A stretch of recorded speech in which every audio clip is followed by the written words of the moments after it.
Hello and welcome to our beloved parishioners. I'm Bailee. I'm Ashley. And this is Praise Be to Pod. Thank you so much for joining us.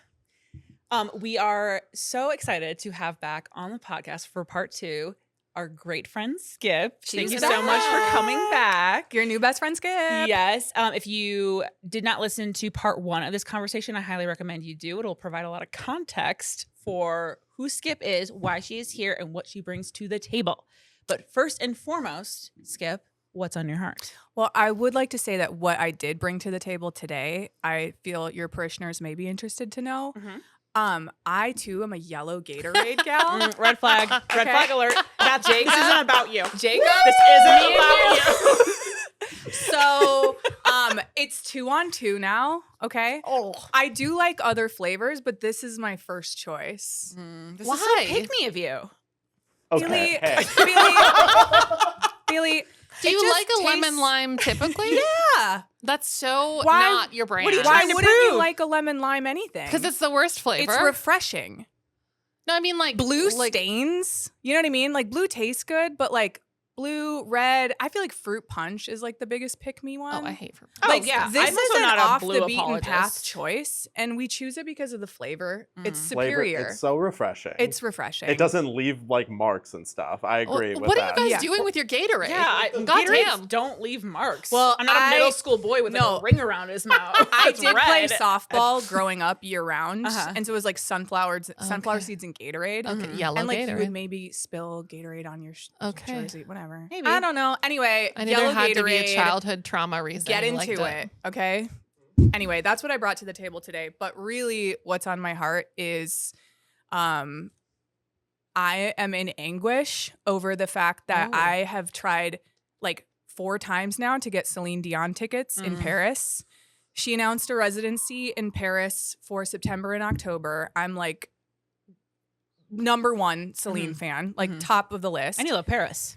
And I've never been to Paris. never been? Never. And as you know, like I know. I'm like the most Paris girly who's never been to You Paris. really as someone are. who lived in New York for a long time, like Paris And loves is, fashion. is the next move. Correct. So I feel like this is the reason to go to Paris for the first time. Great excuse. And I did the first time the tickets went on sale. I blame the French.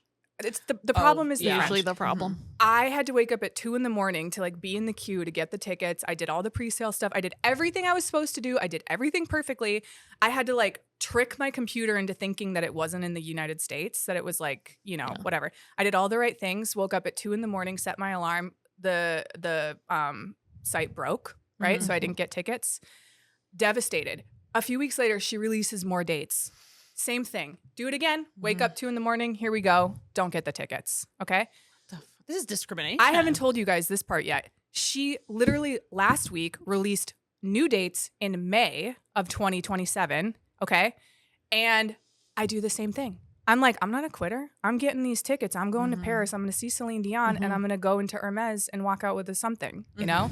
Like this is happening. And third time was not the charm. I also struck out. So I am still going to go. This is still happening for me. Okay. It'll just have to be some sort of like resale bullshit ticket Yeah. experience. But like, again, I just feel like 2 things. 1, it's meant to be. I will be there. Yes. And 2, like I've done everything right. Like, why didn't I get the tickets? I get tickets. I don't go to as many shows as you do. So the ones that I go to, I will pay through the nose for it. And I want the experience that I want. And this has never happened to me where like thrice. Yeah. But I blame the French. It's because it's like Yeah. based in Paris. So I'm really, really frustrated and sad about that and trying not to let it ruin my life. But I will get there. You will. Ooh, I also have a ticket. Okay. What's on my heart? What is on your heart, Ashley? Yes, ticket problem as well. Okay. Okay, so Danny very rarely asks me to get him something specific. He's always very nebulous. His birthday's coming up. I don't know what to get him. He's hard to buy for because he shops all the time. Fellow Cancer. Yeah. Cancer. Cancer. Everyone's birthday, July. Yeah. You guys, easy to buy for. Him, impossible. Okay. And also he doesn't watch the podcast, so I can talk about this. Oh, perfect. So I was going to Chicago this weekend and he's like, hey, when you go to Chicago, he told me this like a month ago. When you go to Chicago, I really want this sweatshirt from the Pokemon fossil exhibit inside the Field Museum. This checks out. Oh my And I was like, This checks great. I have a whole day before my friends get in. I'm going to get this for him and not tell him I got it because you can only get it there. Well, I tried to go, and guess what? You need a ticket to the museum, and you need a ticket to the Pokemon exhibit to even go to the gift shop. That seems insane to me. Like, is And I was Pokemon like- Celine Dion? No. Yes. Oh And my of course, God. all of the tickets are sold out for the whole week. I Yeah. can't get in. And I was like, well, can I buy a membership to the Field Museum? Like, would that Yeah. get me in? Mhm. You know, can I just like pay off the guard? Will he let Give me a in? ticket. And I'm like, I can't not get this for him. Like, Yeah. he I've come never this far. asks. And like, it will be very disappointing. Like, I will extract a childhood wound if like I don't find this for him. Like, He's a gifts guy. He's a gifts I guy. relate to that. yes. He talks with his money. I get it. He's I a get gifts it. person. Yeah. Great gifts for me for my birthday. Yeah. I have to show up for He's him. a good gift giver. So you didn't get it.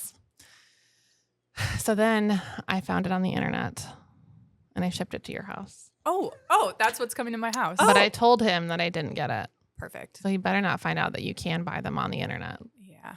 which I don't know why he didn't know that. Are you going to say that you got it at the store? Or are you just going to like let him assume the sale? Yeah, I'm just not going to say. Okay. Mhm. Why would I say? Do you think he'll like interrogate the how once he gets it? Wait, Or- this will be a test. If I just he think actually he will buy it listens. for himself. I think he'll figure out he can get it online and Yeah. he'll buy it. That's my You just need to stave him off until July. yeah. Mhm. You And should he hide was, his he was like, credit "Did you card." get it? Did you get the shirt?" And I was like, "No, because I couldn't get in," and which is Yeah. all true. Mhm. Okay, good luck with that. I feel like it's Yeah. going to show up at your door and he's going to have found it himself. I think that And you then- should drain all of his accounts until July so that he cannot purchase anything. Remove Yes. his consumer power. Yes, he would lose his mind. Yeah. Probably. Facts. And then I really wanted to get Angine de Poitrine Oh, okay. tickets. Yeah. They're like a crazy band, polka dot band. Have you seen them? Mm. It's really weird. They're from Montreal. Okay. Very, very strange band, but they blew up overnight and like Oh, yeah, I they're remember at you First telling me about Avenue and you this. cannot get the tickets. And I was like, I'll just buy resale for his birthday. No, they're like $400. Yeah. I'm not doing it. Sure. So now I Not yet, I just have anyway. the Pokemon fossil thing. Okay. We'll see what I come up with next. Okay, I'll keep a lookout for that at my yes. house. Mhm. Mhm. Shipping to Skip because he's nosy. Mm. I love What's that. on Bailee, your heart? what's on your heart? Well, it is about a man. Oh, man. My brother. Okay. I have been thinking a lot about him lately, and he has been what is on my heart because he's gonna hate me when I say this. He has grown into such a special, charming young man. Oh, is he a parishioner? I don't know. I guess we'll find Yeah, out. let's He see. interacts Let's with our see. social media content. Yeah. But I don't know if he listens to every episode because sure. like I don't know. When it's your siblings, you're like this bitch. Like he wants the support from a distance, but like I Yes. think I would be annoyed to. Like, I don't know. hear it. My So it sister would not hurt watches my. all my Poshmarks shows, so you know. It would not bother me if he didn't watch every episode. Well, her sister watches. She does. That's yes. true. Uh-huh. That's fair. I don't have brothers. That's different. Yes. Also, like I think in some sense, if I knew he was listening to every episode, I'd probably monitor what I say Yeah, about I get guys because that. it just like feels awkward. So it's probably good that he doesn't watch every episode. That being said, I have been thinking about him a lot lately because I feel like he has like has been growing so much as a Mhm. person. And I've just been noticing how intentional he is about asking questions. And he gave me really good and thoughtful advice on something the other day. Cute. And then not only did he give me advice on it, he checked in the next day to see how it turned out. Yeah. And I just thought that was so cool. Like Good I skills. just a Mhm. lot of him and I've had a lot of conversations about like in the invisible labor of women. Mm. Like we even talk about that when it comes to planning like holidays and how Yep. it's always assumed by default that like our mom and aunt is going to plan everything, even if it's like Mother's Day. Totally. And how I was talking to him, I was like, oh, in order to break that cycle, we actually have to override their instinct to plan everything too. Yeah. You have to like make them sit it out Mm. because they are also by default conditioned to take initiative when they should be They're resting. gonna do it. And he has just been so receptive to learning about these things. And Hmm. it's been really cool because he's like, yeah, it's crazy. He's like, that is so weird that our moms put in more work to Mother's Day than like our uncles did. Yeah. Like that is like when I think about it, it's so weird, but you really do have to go out of your way to like right what's been wronged. And I'm just really impressed. And I think he's a really good example of like a man listening and trying to like be better and fight patriarchy. I think that he I love it. is. I love it. I'm so proud of him. I'm Yep. so happy he's my brother. And I don't know. I just am really Go proud of him. I'm happy to hear that, brother! Yeah. Good. I like hearing stories like this. Yeah. No, That's awesome. He's like teaching me a lot of stuff too. That's Cute. cool. Mm-hmm. Good job, Wow. brother. Yep. Brother I Bailee. love it. Well, today we are going to get to know Skip. So she gave some great advice last week. And now we're going to hear a little bit more about you. So Skip, Sure. how'd you grow up? Well, let's see. I grew up as a middle kid. Shout out to all the middles out there. However, I have one younger sister and one older sister. You guys know my older sister has disability. So I say that to say that I have both middle and oldest child like personality traits. And I grew up in the suburbs. I'm originally from Lakeville, Minnesota. I think we started in Eagan, moved to Lakeville. So like very suburbia. And my church upbringing, my mom and dad met at a Catholic college. Oh. My mom was very practicing Catholic. My dad, not so much. And when they got married, it's kind of a cute story. My mom really wanted somebody who was like devout in their faith or would go to church with her. She's like, I can't marry someone or be with someone who like, this doesn't matter to you, you know? And at that stage and at that time, what that meant was my dad in college got confirmed at the Catholic Church, finally. And he stood up there with the younger children. He was like the oldest one. That's like, cute. If they wanted to, they getting would. confirmed. If they wanted to, they would. Yep. Amen. 100%. And so he got confirmed, and his caveat to her was like, I just don't want us to go like to Catholic church as like a family. Can we pick a different brand of, church or whatever? And so they did. They ended up picking an Assemblies of God church in Bloomington. Big shift. Real big shift. Although, to be fair, I've thought about this since then. Growing up, it kind of felt like I went to a non-denominational church. Yeah. Because it wasn't Catholic and it wasn't Lutheran and it wasn't Baptist. Like those are like the big three, I feel. And anything that wasn't that felt like splitting hair, like non-denominational. Well, I think that there is a You big know? association with non-denominational and just charismatic. Like There you go. Sure. When I think of non-denominational, I typically think of a church that prays in tongues. Yeah. Yeah. Yeah, totally. So like more contemporary, like Yes. the more rock band type music, whatever. Yeah. So It's not so about a that's- religion, it's a relationship. Yeah, less liturgical, you know, more More let the glory spirit, hoops. yeah, Yeah. more dancing. I don't know, more services too, though. Yeah. Good God. Long-winded. Yeah. So I grew up going to that church in Bloomington, and then eventually that bigger church. It was like a bigger AG church in the area.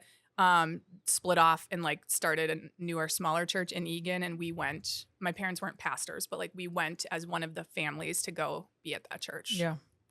So Cool. and then grew up in the burbs. And what did you think about God? How involved were you? Yeah, I was real involved. Okay, for you're one of sure. us. Yeah, very similar to you guys. I went to public school, Mhm. but I was deeply entrenched in like church culture. Like Yeah. I was going to youth Yeah. group on Wednesday nights.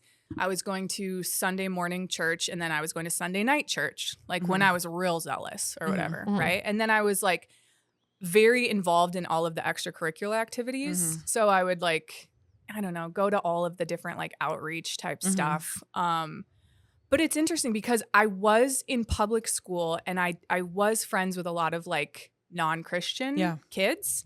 But then I feel like I was like of two worlds. Like there was like public school, sports, academic me.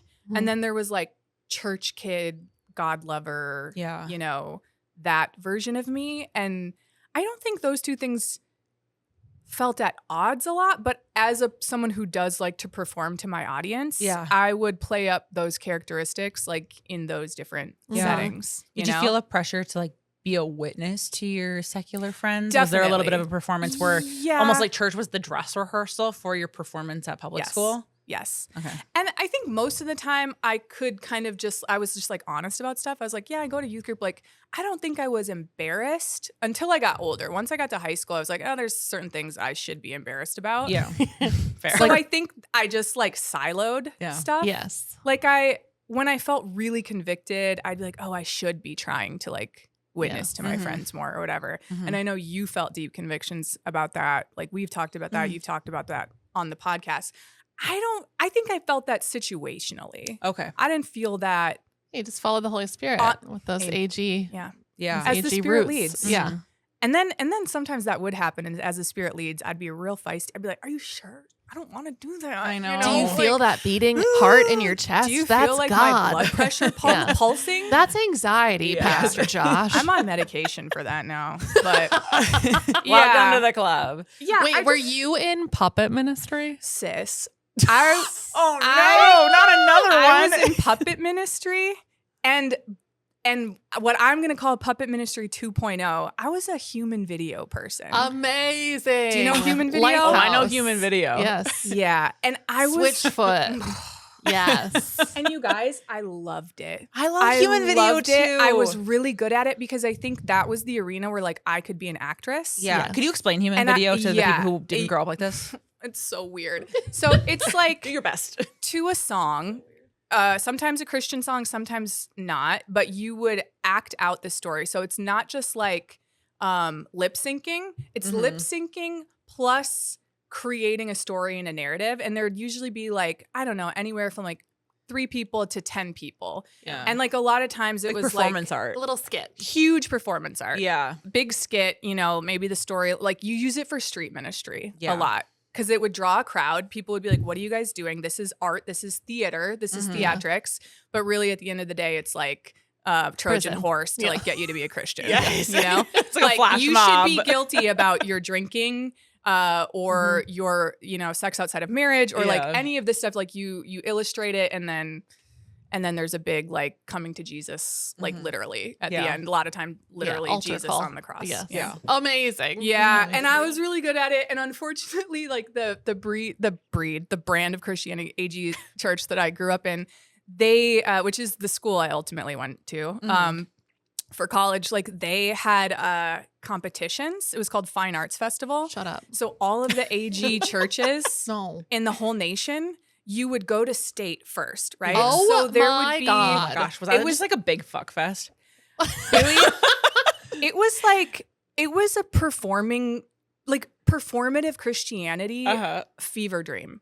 Was it in Because- Missouri? Like, isn't there a big AG? Yeah, Okay. there is, but that would be like nationals. Oh, So, like, got it. The state event was held at my college. Okay. Oh, cool. Which again is kind of just like this feeder stuff, right? Of Like it's course. present throughout your whole Yeah. like church experience growing Yeah. up, and then ultimately I went to that college, whatever. Anyway, but like it would be held at the school, so like the categories were human video was one of the categories, Oh my um, God. short sermon, Can we get a hold long of these? sermon, choir, individual solo, worship leading. Yeah. What were some of the other categories? But all ministry You related. competed in worship leading? Correct, That's correct. sick. That is correct. It's like, dare I say, blasphemous. Correct. And I hate to tell you guys this. Once I got to college, I then became a judge for the human video category. you did not hate telling that to us just now. I can tell you're so proud. Amazing. And I will say that was one of the times that I was like, ooh, I think we're off the deep end here. When I became a judge for that, and Mhm. one of my other judges who judged human video said after a performance, I didn't really feel the spirit on that one. You measure it by how much you feel the spirit? That's what he was doing. And I was like, Holy shit. ooh, I think this feels real.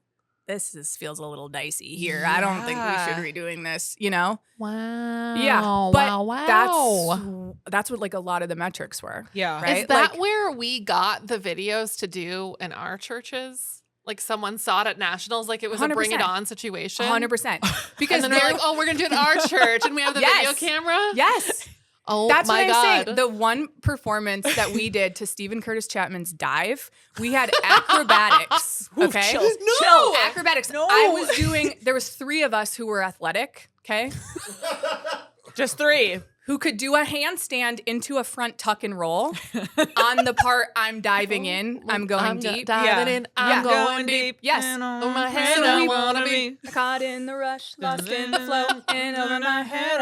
Yes. So that routine got us to nationals. Okay. And we were like kind of a hit because we were doing like gymnastics Right. That's in the fucking cheer. routine. And then later on, like years later, we heard of and saw at other churches doing the dive routine. Oh my God. So it's like- Sparky Pulaski. It's like this, like in, you know, whatever. You Were guys you understand mad when you it saw 'cause that?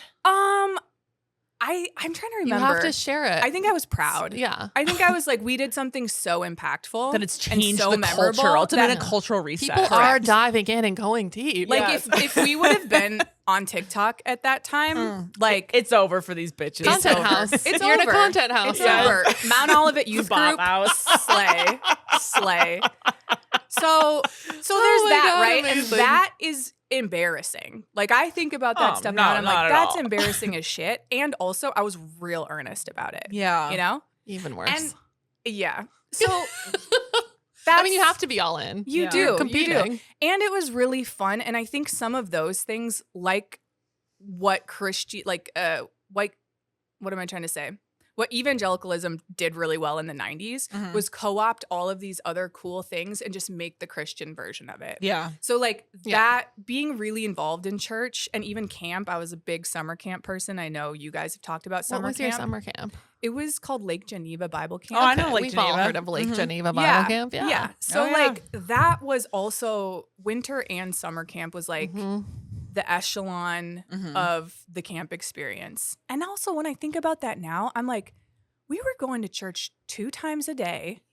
We were like doing all of these like small group type activities. Like, Yeah. we got to swim and have fun here and there, but like it was bookended by like a morning chapel and an evening Yes. chapel. Same with mine. Mhm. And I'm so like, wow, that was so normal. Like we Mhm. did all of that and it was so normal. And even within some of that though, I always had a little bit of a wild streak. Like I was very much a good kid. I followed the rules and I traded on being a good kid so that I could get away with some dalliances here and there. That was like, Mm. I was never the kid that was like out drinking or like, having Yes. premarital sex or none of those were my issues, but I would like lie about where I was. Yeah. Mhm. Or I For no reason. for no reason. Just 'cause it was fun. For fun. Yeah. Or like if curfew was at 10, I would call at 10 and be like, we're finishing a movie. Can I come home at 10:20? We weren't finishing a movie. Yeah. I just didn't want to come home. Yeah. Or like at camp, I remember one year at winter camp just for fun to like get a laugh because I was like very into just like doing a bit even then. I was like, I'm going to streak from the bathroom Oh back my to the God. cabin Mhm. just wearing like my winter hat and like my boots or Mhm. whatever. And they were, and like my friends were like, no, you're not. Like, that's insane, Mhm. or whatever. And I'm like, I'm doing it. Like stuff like that, Yeah. like really like I keep got your in nose so clean. much trouble skinny dipping in college. Really? Yes. Well, at, yeah. At camp. That's You got in trouble for that? inappropriate. Yeah. Did they bust you? Well, it was like a bunch of girls at night, and we were like in a sauna, and then we went and screamed and like skinny dipped in the lake, and all the boys could hear us screaming. And so then they So then they Crazy. knew Then we they were knew. naked. Yes.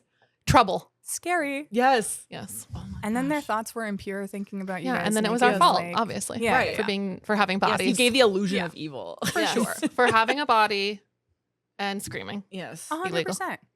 Yes. Yeah. So I don't know. I feel like Amazing. that all that felt very normal Mm-hmm. to me. And I definitely was of the mindset that like my version of Christianity or the church that I went to or the camps that I went to had it right. Yes. You know? Exactly. And that all like the Lutherans and the Catholics Yes. and the Baptists Hell. were fine, but they didn't really have the full Yeah. picture. They were saved on a technicality. Well, Like they there were you not. go. I They didn't were not think they living were. in like a full. Really, you I didn't think they were. Really? I thought Lutherans and Catholics weren't saved. That's like what I was Mm. taught. We thought that about Catholics, but like Baptists, they're okay. Okay. They Okay. did the thing. They Yeah. said the right words. Got it. They had the incantation. yeah. Lutherans, they were the most chill of them all. Yeah. Mhm. They didn't have the incantation. Yeah.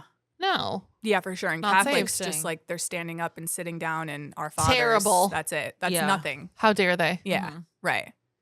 So there was like that in the back of my mind. Yes. Right. Mhm. And so then like I think I don't know. I think even from like a young age, I experienced that delta in thinking where I'm like, oh, this is my friend who maybe they think they're a Christian or they're Lutheran or Baptist or they believe in God, right? Mhm. But I'm like, yeah, that's not good enough to just like Not believe at in Right. God. They're not fully exercising like the scale of the Holy Spirit that they could be. What's fully available to Yes. them, they're not capitalizing on it. yes. And were you like, I know that AG churches have a big spectrum of charismatic Yeah. expressions. Was yours a charismatic It church? was. Like you were Yeah. already living in the spirit, Yep. and that was the right thing. And then I think I transferred to a different church in high school that was more charismatic. Oh. So like they're all within the same ecosystem, Yeah. but like I chose to continue going down Okay. that path. Yeah. Yeah. Interesting. Yeah. I'm curious, like, I'm always curious about this because I grew up like as a pastor's kid and then actually did not grow up in charismatic Christianity,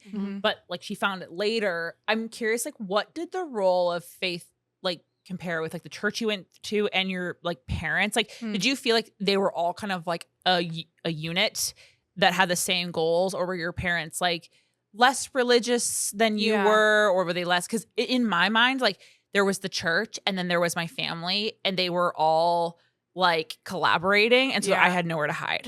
Like there was no one I could like drop the mask in front of because they were all working together. But I do hear of people who grew up in an environment where they were like, their church was really intense, but they could go home and their parents were like, you know, like kind of like lessen the intensity of it. Were they, were that's your a good parents like that? question. Or were they like also motivating you to go on it as deep as you could? I think that's different when I think of elementary school versus like middle school, high school. Okay. So the first church that we went to that we started from the bigger mega church, my dad was an elder on staff and my mom was the director of the drama ministry. So my mom So you were a Nepo baby. yeah. My mom did all the skits and like they were very like that was kind of contemporary at the time too. Yeah. Like the fact that they had a position. I mean, it Yeah. wasn't paid. It was not a paid position. okay. It's a volunteer position. But my mom almost went to school. Like she wanted to be an actress, and then the first year of college, she realized that everyone who wants to be an actress is like fake. They're like acting all the time. She's like, I don't think this is for me. Went into social work, where very different. Anyway, Social work's still pretty performative. Anyway, the church, but I digress. The church hears about that and was like, let's use your like, 1 year Your of gifts. drama school ministry or whatever. Yeah. And so my mom was the drama director, so that like they were involved, Mm-hmm. And then I think I learned from an early age on too, with anything, both religious world and not, like I could perform and there's things that I could do or say that would make them proud of me. Yeah.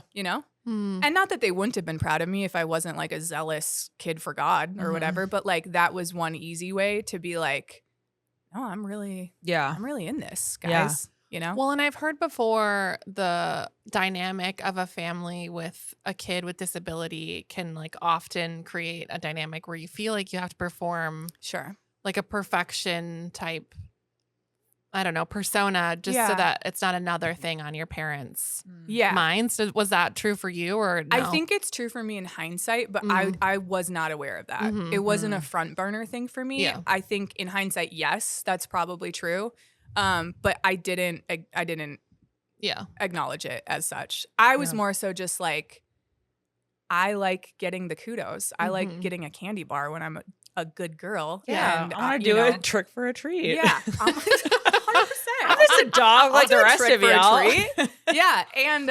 And I was like good at it, whatever. So Yeah. but I think that was interesting too, because I feel like I was in very deep in 90s evangelical culture. And I think that like I give my parents a lot of grace for that too, because they were trying to do something different than how they grew up. Right. Yeah. Like my mom grew up Right. Catholic. My dad was like, that's not, I think gonna Same be the with my move. I'll go to family, church with you, but let's find something different for the family. Yeah. And this is where they found. And then they were young too, right? Like not as young as your parents, Ashley, but like trying to do this brand of Christianity that was like so powerful and so palpable in the 90s. And they were leaning upon their elders right. to like, how do I parent? How do I do all of these things? And I think there's a lot of things that they did really well in that dynamic. Like I could listen to secular music. Like there were a lot of my Christian friends who like couldn't listen to Britney Spears, you know? Yeah. So in those respects, I think like they were level-headed about certain things. And also like when your child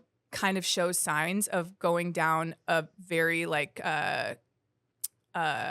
sincere Christian path, you're going to be happy about that because that feels safer. Yes. That feels so much safer to be in those environments and to be around that type of person versus the alternative, to be like more so in the secular world. Yeah. Right. So, but all that to say is, like I said, I had friends my whole life, even middle school, high school, that were not Christian.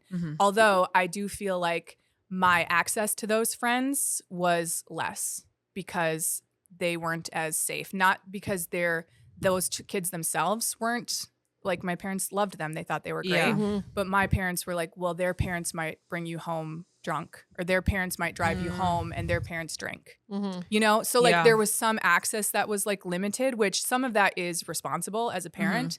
And some of that I think I was recognizing really young on, like, people are people, and Yeah. they're good people regardless of like their exact Christian Oh, wow. tenets or their doctrines, or like if they believe exactly what I believe. I'm like, no, my friend is a really good person and has like really good advice for me, Yeah. even though they don't go to church. Yeah. So I think that, That's very different than most people. yeah. Yeah. And me. Yeah. Yeah. But also kind of made it hard for me because I Yeah. felt like I was kind of choosing, like, over and over again, I would choose my church friends over like Mhm. my Yeah. non-church friends. And that's something I regret to this day. Oh, wow. Like, there's actually, it's kind of cool. So the church that I go to, that Bailee also goes to, that's how we all met. Which I'm, don't want to bury the lead, but I still go there and I lead the prayer team. So there's that. There's that. Overachiever. Yeah.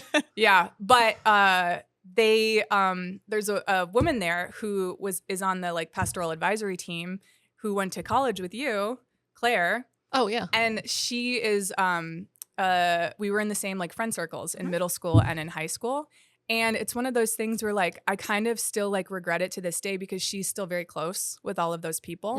And I wish that I was. Mhm. Yeah. And I do think that like they would invite me back, no question. Like we see each other at reunions and all that stuff. And like we always try to make plans to get together. But like their lives are still intertwined, and we're intertwined post high school. Yeah.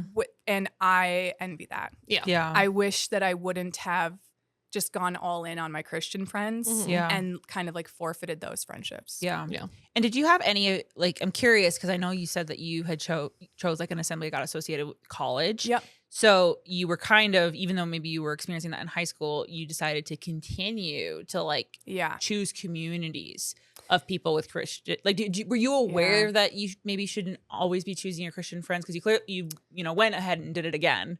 So Totally. I'm curious if there was Yeah. like, if you were conscious at that time of what was happening, or if you were just kind of following suit what you thought you needed to do. I think it's a couple things. So I never intended on going to North Central Bible College, North Central University, which is where I went, the AG school that was associated with my church.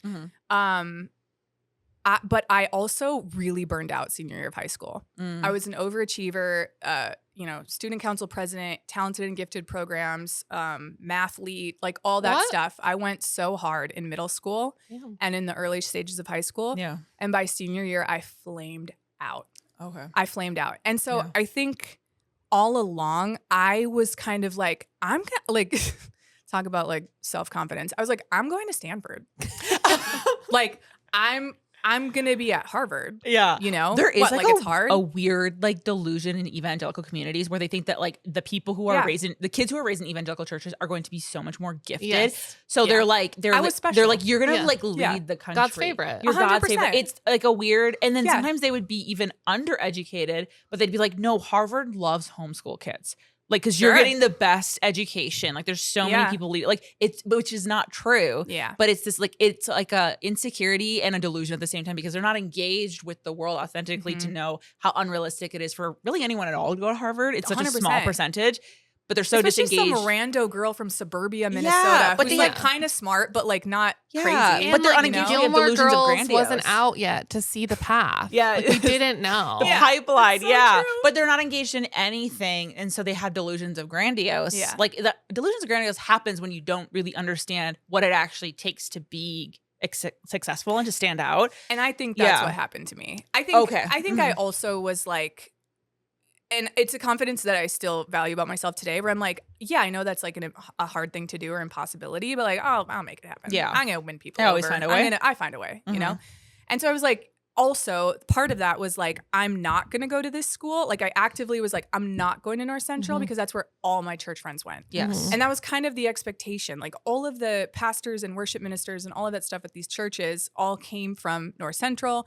We would go to North Central for these like ministry competitions. Like it was always in the background. Mhm. And I'm like, I'm better than that. Yeah. Like Yeah. I'm cooler than that. Mhm. Like you guys all go there. That'll be cool. You guys will And be you guys can talk about how Nepo I went to babies. Stanford. And that, and of course, like, would I have ever gotten into Stanford? No, I wouldn't have gotten into Stanford. But like, I was like, I'm going somewhere else. Yes. And it was like Stanford was like the metaphor. Did you apply? I went to info sessions for Stanford, and I like looked at their stuff online. And then when I flamed out senior year of high school, I was like, There's no way. Yeah, I'm not gonna be able to take us to the finish line. So I looked at other schools, and I looked at other private schools out of state. But ultimately, unfortunately, the reason I went to North Central, I don't remember the exact scenario. But the short answer is, I feel like God told me to.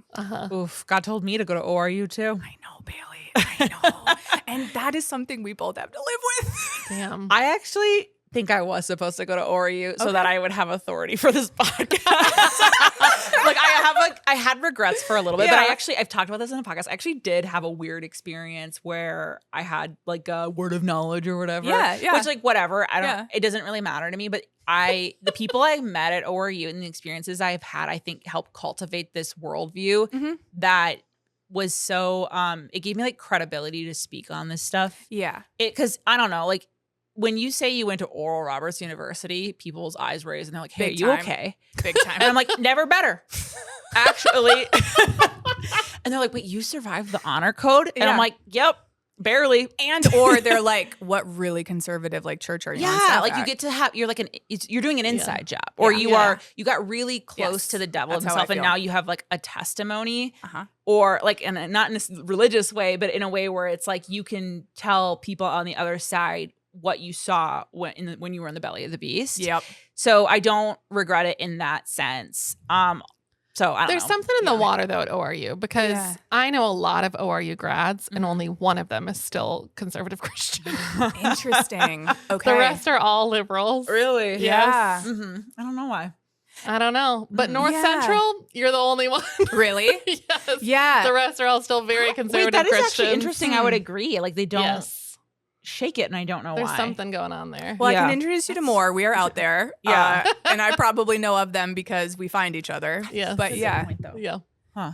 Yeah, I was thinking about that because I think in your show notes you were like, do you regret it? You know, like going there? And I think like Yeah, do you want to paint a picture a little bit more of what it's like to go there first? Yeah, I'm curious if it's like as Like, intense as ORU. Like we had a pretty strict honor code. Did y'all have one? Oh, yeah. they were we did. known. They were known for how intense it North was. Central? We Yes. had a code of What were your- conduct for sure that we had to every like, university sign has a and code of abide by. conduct, like an academic integrity. Yeah. But did you have like biblical standards honor Yes. code, which is different than maybe what other people are used to at their secular colleges? Yes. Okay. I assume these are very similar to ORU, so you just go for a little check mark if these are apply to you as well, Bailee. Okay. Okay.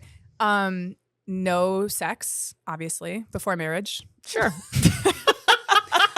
No alcohol of any kind, even if you're 21. Did your like the professors also have to sign it? Yes. Okay. Yes. Same. Yep.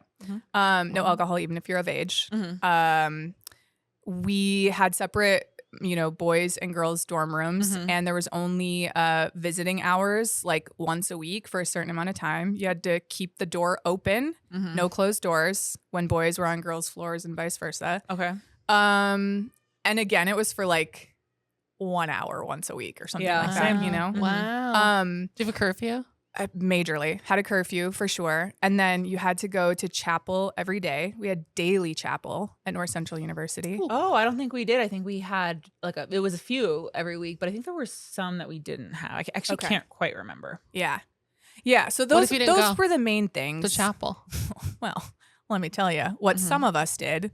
It's called the slash and dash, where you go sign in to chapel. Oh, yeah, we did and that then too. you You Just bounce. sign in. Yes. Yeah, you have to Yes. switch, and then some people would leave, so it looks like you went, but you didn't stay the whole time. Totally.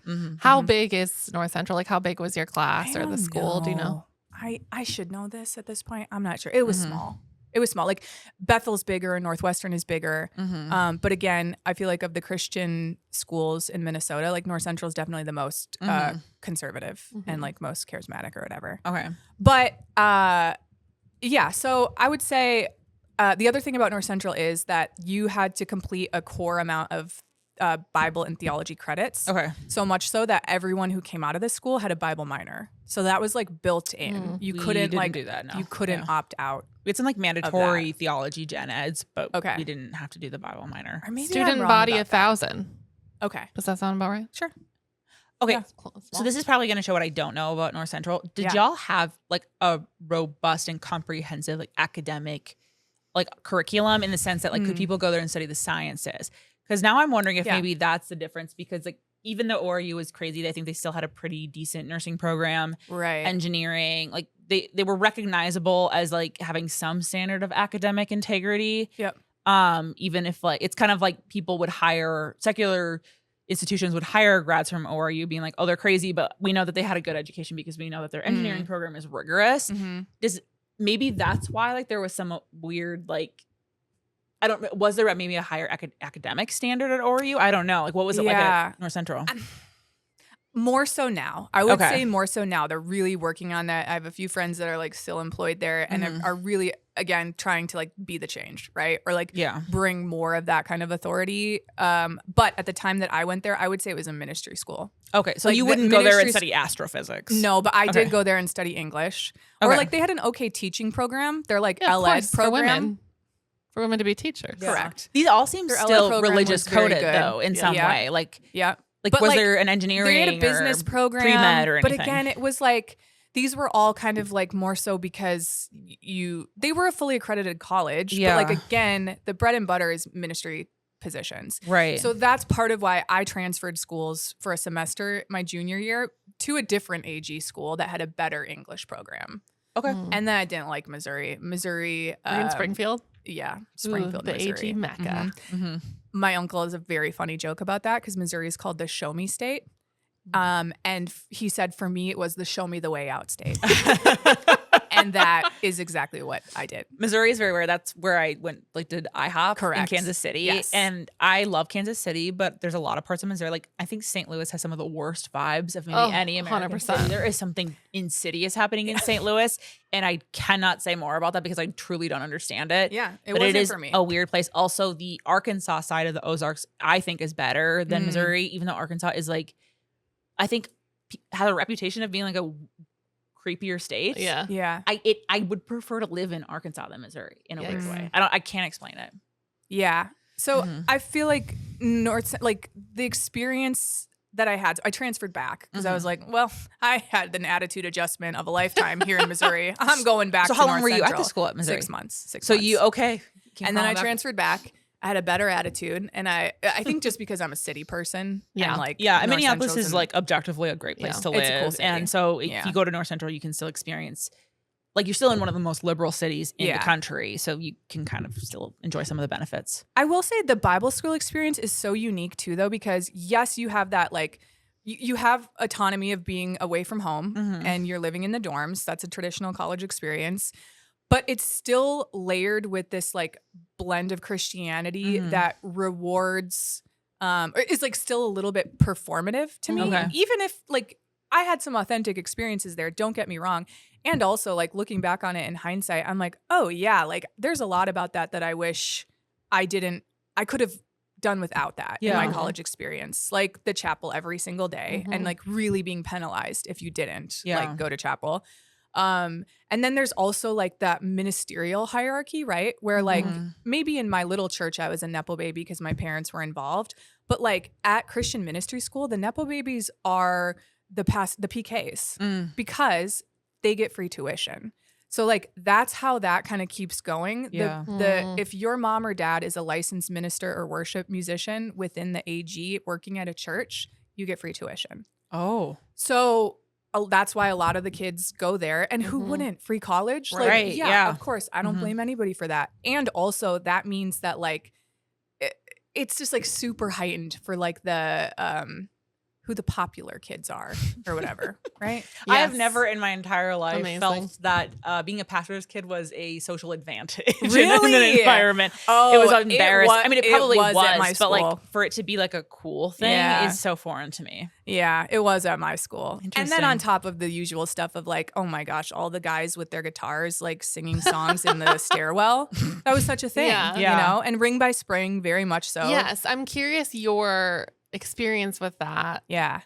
and how you felt And With that's what a- specifically? Like Spring by spring yeah. mentality? Like, were you like, I gotta get married? Did you ever feel that, or did you always know like that's not for me? No, but I think I was also like, who cares? Mm. Like, I think I also was someone who was like, there's so much more life to be lived. This is just my college Interesting. education. So you Mhm. escaped that whole pressure of like, I think so, but I think, again, really good disassociator over here. I think freshman, sophomore year, when a lot of my friends were pairing up or dating or whatever, I was never a good dater.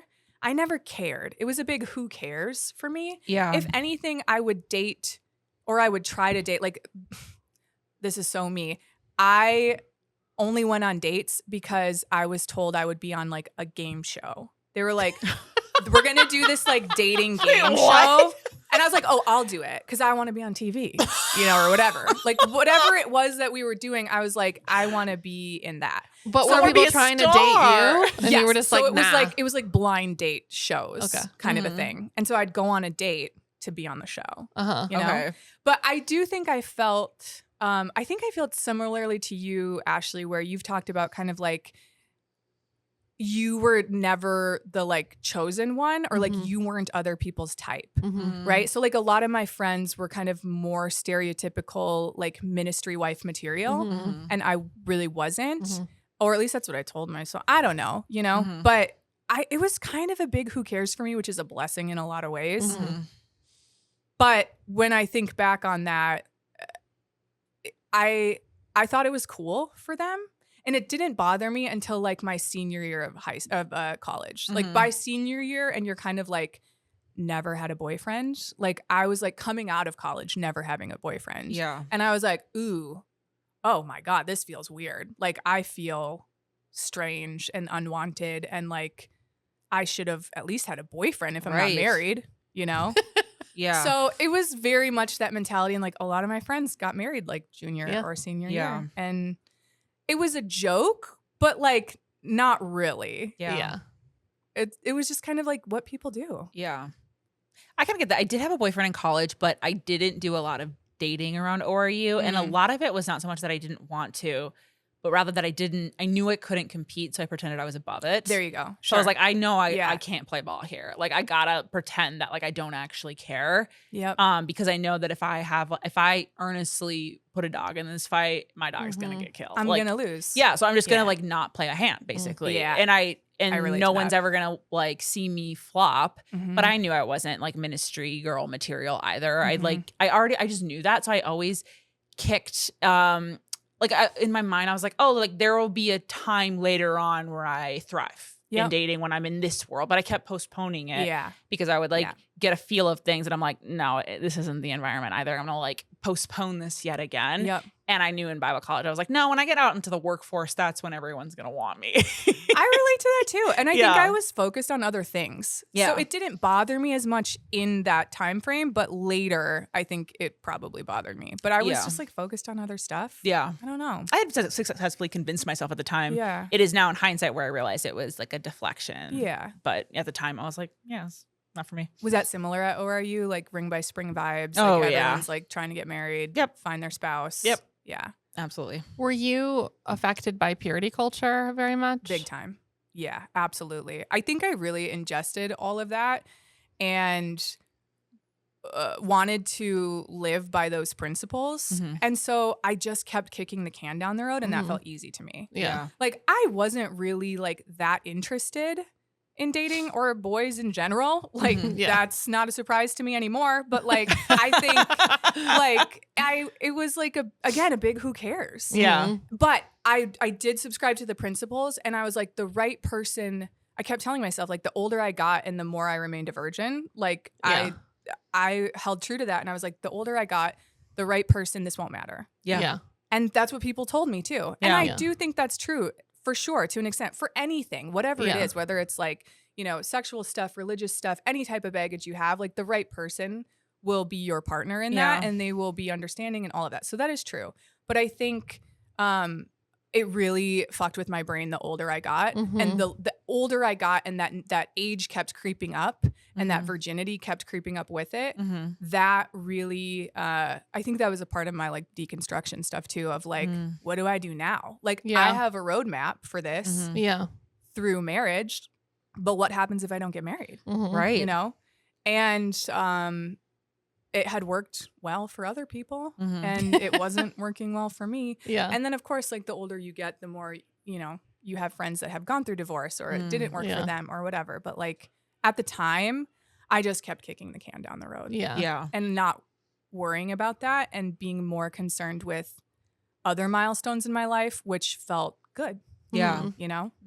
Yeah. I found the concept of like deconstructing virginity really interesting. That was like one of the first things I thought through and like really analyzed like how creepy this is and how invasive this is and like why it's become such a focus of the church and culture and milestones in life. Like it's so weird. Well, it's weird too because it's treated as overly precious and also something that's like to be condescended upon at the same time. Which Like, one is it? You want to be a virgin until you're married, but you also don't want to be too old of a virgin. Totally. Yeah. And so if you are getting to the point where you haven't found your person, you're kind of stuck between a rock and a hard place where it's like you're getting to the point where this is like you're a loser. Totally. Yeah. Like you're going to have to figure this out really quick. And so I will say like for me, I was maybe older than some people in like the secular world, but I was like a little bit younger when I had sex for the first time. But a lot of it was just like, I don't think that I'm going to be getting married anytime soon. So I need to like jump off this train before it gets too fast for me. Honestly, Bailee, I wish I had done the same. I know. I mean, I got lucky because like my first person was like a genuinely caring person. But also I will say once I decided I was like, I need to have sex really quick. I tried like, I think I was 19 and I was like trying to find the right person. And there was someone I almost slept with who was 27 and like I ended up finding later was married. And it was like, and I just like got cold feet. But because I was like, I don't like this person. I don't even want to have sex, but I just need someone to take this burden from me. And I'm glad it didn't work out because honestly, he creeped me out so much because he was a predator. And I just was like, I can't do this. And I'm glad I waited because then my first time was with someone I loved, but I was just so eager to get rid of it. Yeah, it's almost like this like task that you have to like get off your plate. And once you decide that, you're like, I kind of don't care so who, much what, pressure. or how. Yeah. I just need this off my plate. Yeah, and then once you do, you're just like, why did I hate that so much? And then all of a sudden you think that you're like old and wise. And so you tell other people, you're like, oh no, like waiting is good. Like I shouldn't have waited. But also you no longer have to carry the stigma of being an older virgin. So like you maybe have forgotten like that is a very real stigma. Yeah. So it is very weird. Like I think that there's a lot of slut shaming in the church, but then there is also a lot of like virgin shaming as well. And both of them are a byproduct of purity culture. 100%. Like you're either like not having enough sex or you're having too much of it. And as it turns out, there's actually no correct number of times. Like you are either you're never you're good a prude enough. and then you're a slut and you were like, how did I miss the and middle then it's ground? also your fault that your husband doesn't want to, that he cheated on you. And Literally, it's also, you know, Well, like, it's just like I thought I was gonna have like sex enough times where I finally no longer was a prude, but then all of a sudden I'm being slut shamed now. When did I miss the like happy medium? There is no happy medium because as it turns out, you can't do anything right under patriarchy. No, 100%. And I think it's a lose-lose game for every woman on the planet. That's some of the stuff that like in hindsight, I'm like, okay, what did I value about the Bible college experience that like, you know, was good and valuable? Like a lot of the friendships that I have, I would say 50% are still involved in church, 50% are not. Some are atheists, some are agnostic, some are kind of like, who cares? I believe in God, that's about it, you know? And then some are like me who go to a more progressive church, are still like very deeply in their faith, have deconstructed, but are very interested in reconstructing. Like they don't just leave it at the deconstruction. That's what I would classify myself as. Like I've deconstructed and also I'm very interested in reconstructing and like keeping things that were valuable and meaty and letting go of everything else. Right. So I wish that I would have gotten out of that bubble sooner. And thankfully I did. Like when I moved to New York City after college, like things opened up for me there for a lot of reasons. But I think I do wish that about my college experience, that I could have had less of the bubble effect and more years of that purity culture mindset, more years of the like there's a right and a wrong and a capital T truth and we have it right and they don't. And like, I wish I could have got out of that faster. Yeah. And just kind of had more of like a regular college experience. Although again, I will say there was something in me that felt really like relaxed and comfortable about that. I was like, I know church. I can go to Bible college in my sleep. Like I wasn't nervous. I wasn't worried. I was like, I'm a cool kid, you know, whatever. Like, especially in that culture, I was like, I'm cool, you know? Yeah. I went to nationals. Cool people. Like I went to nationals. I was friends with the girl who wore a tube top. Yeah, like, these to bitches class. don't Like, even come close. This is what I'm saying. I was like, I was friends with the people who were like very much in it, but like, you know, like we had there was one girl I was friends with. We ended up reconnecting in New York a lot of years later. She was a Timberwolves dancer. She was on the dance team, but she had to get it cleared by the president of our university to be on the dance team. Yeah. Because otherwise that wouldn't have been acceptable. But She's she kind obviously of witnessing. that's what she pitched it as. Yeah. Well, like if you're gonna sin, you better do it well. Yeah, she's like, I'm gonna like witness to all of the Timberwolves. Yeah. You know, like, the all NBA right. is now AT Church. Correct. Yes. So that's why, but she had to like get approval, you know? Okay. Did you rebel? But I was friends with those people. Yeah. That's what I'm saying. And like one of the girls that I met like my first week or two of college, like she was like wearing a tube top. Like obviously it was still the end of summer. And like she had really big boobs. Good for her. And so like to wear a tube top and have huge boobs, like you're making a statement. And I was like, that's my friend. You know? Yeah. So it was still that kind of thing. yeah. Did you have any other rebellious activities besides tube top friend making? I did start to swear. I did enjoy swearing. What was your favorite swear word? Shit. Was That's a good my one. favorite. Yeah. I didn't go hardcore to the F-bombs, but I was friends with people who would. Shocker. Like my best friend Stephanie, who you have met before, Ashley. Like she was older than me, and I wanted to move my sophomore year. I wanted to move into her on-campus apartment, but I couldn't because sophomores could not move into on-campus apartments. And she was like a fifth-year senior or something like that. And she's like, I don't want to live with someone I don't know or whatever.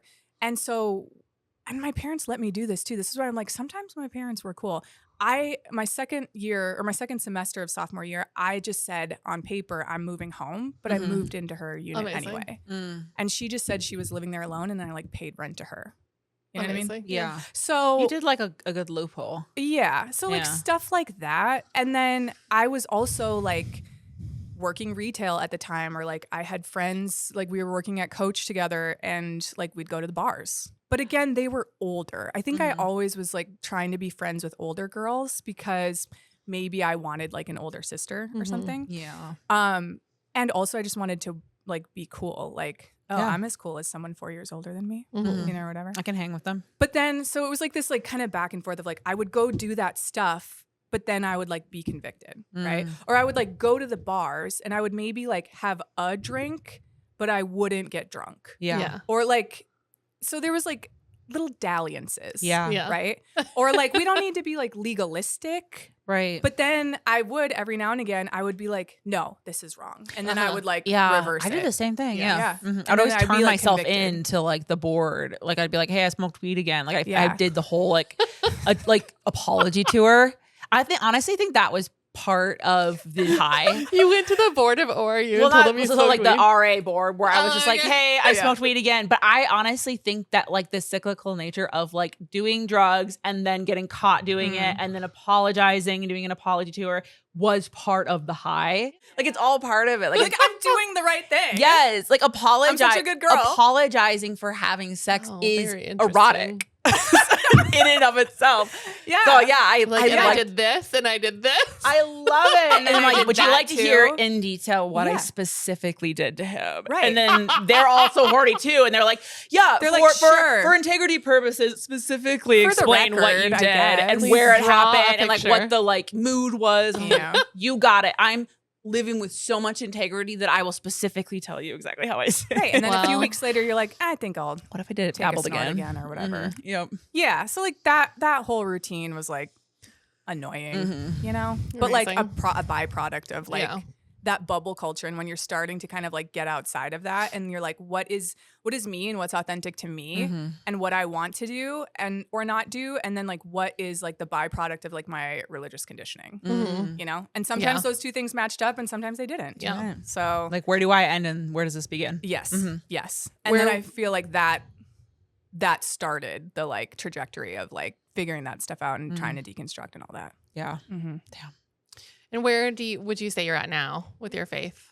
I would say I am still a Christian, but even saying that, I caveat it. Like I remember on Like your Bailee's episode, like, an "Oh episode- my God." yeah, an episode that you had, Bailee, where you're like, I really have to like, I'm so sorry to admit, like I'm like a Christian, you know, or whatever. Like you said that. It's like, a one time. little Like, naughty. so embarrassing or whatever. But like I have to caveat it, right? Like I'm like, but not like that. Yeah, like I'm a Christian, but like in the way that the priest in Fleabag is. Thank you. Yes. Yeah, 100%. Like I'm like, you know, we are inclusive. Like I'm definitely like in this like space of I hold the least amount of certainties, which in my previous evangelical life would have given me a lot of great anxiety. Yes. But I don't have that anxiety. And that feels like really free and like wide open. I'm the least judgmental I've ever been.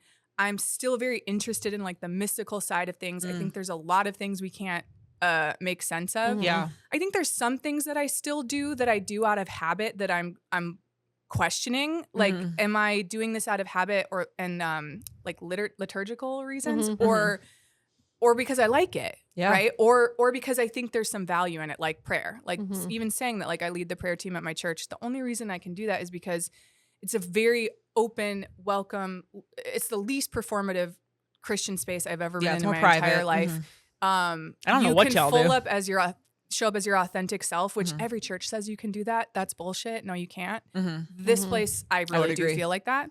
Yeah. And so, and it's also like chill. Like I design what that looks like. It's not like a required, like we have to like, you know, be interceding for 1 hour on these days, you know, whatever. Yeah. So like, I think there's value in prayer, but I don't know how it works. I don't think it's prescriptive. I don't, you know, so like, I don't know, maybe someone like that leading the prayer team is great. Maybe it's terrible, you know, but it's almost a joke to me that I'm like, oh my God, I lead the prayer team at my church. Yeah. Those are my creds. Yeah. Because I still need to have a resume. Yeah. You really You know do. what I'm saying? You need something to point to. But at the same time, like I very much hold the least amount of certainties. Yeah. And I'm very interested in the rebuilding. I'm interested in what the next wave of like how to be Christian in America, the antithesis of like the mega movement, but like not be out entirely, like not throw the baby out with the bathwater. And I have no problem with people who like come out of that and are like, I'm atheist, I'm agnostic, I don't care anymore, I need time, whatever. Like this is hard stuff, Yeah. you know? And for me, I took like a little bit of a break. When I moved to New York, I went to different churches for the first time in my life.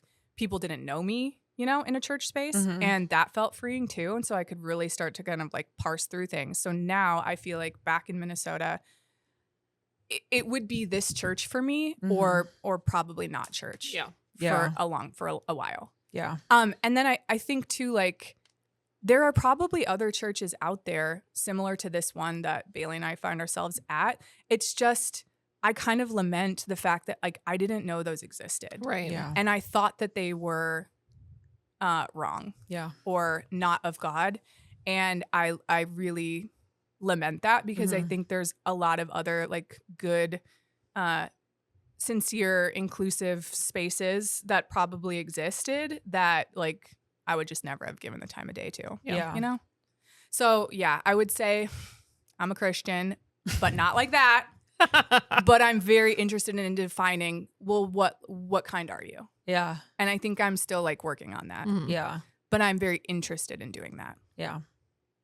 I like that. Yeah. I feel like I'm somewhat comfortable with the title of Christian with the caveat that I am regularly disappointed by God. Yeah. Yeah. And I'm not trying to be his advocate. Yeah. Or like I'm not trying to His explain him. representative. Yes. Like I too am really unimpressed a lot of the time. Like for instance, like I kind of approach prayer like calling a flaky friend where I'm like, I know that this is a real phone and I know that it is a direct line to the divine. And I also know that half the time you're going to send me to voicemail. Yeah. But maybe it's still worth the call anyway. Yeah. I'm not going to yeah. like pretend. I'm not going to pretend that you answered and pretend like share what you said. I will tell people that you spoke to me if you actually speak to me, but I'll also say like, no, you sent me the voicemail yet again. Fuck you. But here we are. And I would say like, for sure, like God can handle that or whatever, whoever God is, whatever God can do. Like, yeah, if he wants me so bad, come and get it. 100%. Yeah.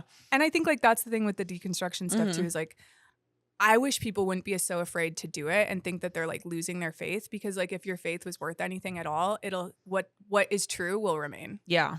And what's not true will go away, and that'll be the best thing you ever did. Right. I agree. Like there's no risk here. Mm-hmm. There's no risk, Wow. in my opinion. It's a free fall. Yeah. Mm-hmm. Interesting. That's kind And of that's pretty. showbiz, babe. And that's showbiz, And baby. that's And showbiz, also, would I baby. send my kid to Bible college? No. No. But I would not. But but I mean, I came out okay. so I went to secular school. I went to Yeah. state school, but Yeah. I was so entrenched in Christianity anyway. I still made it a Bible college. Really you know, good like point. Really good point. I was obsessed with InterVarsity. Yeah. It was Yeah. just Bible college was just a lot cheaper, Yeah. Yeah. True. and I had a lot more witnessing pressure. Yeah. Really good point. You know what? Actually, You were actually doing the work out there. Yeah. You know? Your Mhm. point actually about like secular school actually kind of, it's a theory I have about when we talked earlier about the difference between ORU and North Central. Mm. Whereas like I think that a lot of people at North Central maybe don't deconstruct or hold fast to their beliefs because it was a Christian school in Minneapolis, so they thought that they were a city on a hill, or that they were like in the thick of like surrounded by the Yep. enemy. Yep. And so they like there's this like it was harder I maybe was in the or belly more of the of a beast. yes. Yeah. Whereas in Tulsa, True. like Yeah. you are in the Bible Belt. True. If you are Yes. liberal, then you are actually the city on the hill Mhm. and you're the counterculture. And so maybe there's this desire to deconstruct because you're just so like annoyed with it because it's been around you. So Mhm. homogenous. And I will say, like a lot of people I know who are still conservative Christian didn't grow up that way. They found it later. Mhm. And they're trying to, I think, just like hold on to it Yeah. because they feel like it's being challenged all the time. And I do think your school is such a feeder school, Big from time. like such a big pipeline, Big time. Yeah. that it's a lot more insular. Mm-hmm. Yeah. I can see that. Anyway, we're ready to go. Yeah. We're ready to get out of here. I'm Jacob's so ready tired. to go. Let's go. I'm hungry. Blessed are the listeners, for they shall shamelessly and repeatedly violate their Bible college's ridiculous honor code. At every chance we get. You can find I us do it again. on PraiseBePod.com on the web and PraiseBePod on Instagram, TikTok, Threads, YouTube, and Patreon. It is finished! Woo!